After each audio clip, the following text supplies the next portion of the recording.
أيضا يا أخوان الأعزاء نلتقي بالكادر الثاني اللي هو الأخ العزيز مرتضى وهب.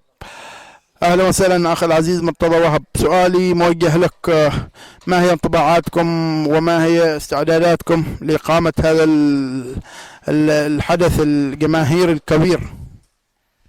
أولا السلام عليكم ورحمة الله وبركاته. نرحب بالأخوة المشاهدين قناة سفينة الولاية. نرحب بالأخ ناصر، حياكم الله.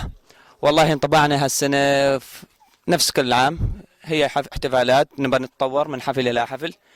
ما شاء الله السنة كل مثل ما تفضل أخوي علي، الشباب متواجدين أغلبيتهم سنويات. الحمد لله الإنجازات العمل أشرفت على الانتهاء قبل الحفل بعدة أيام، باقيات اللمسات الأخيرة. نحمد الله على هذه التوفيق أن نكون خدام من أهل البيت، خدام هذه الاحتفالات التي ترتقي باسمنا وباسم المجتمع.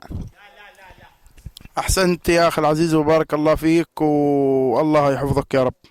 وإن شاء الله مثل يا أخوان الأعزاء، مثل ما تشرفوا وتوجهوا الأخوان الأعزاء، ننتظركم إن شاء الله لحضور الحفل التأبيني 16 لأربعينية الإمام الحسين عليه السلام.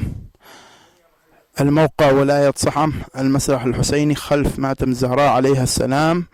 الزمان بتاريخ 11/11 يوم الجمعة ليلة السبت، والدعوة عامة للجميع، كما ندعو أخواتنا الأعزاء للحضور، وذلك بتخصيص مكان مخصص لهن، وذلك في مأتم الزهراء عليها السلام مع النقل المباشر.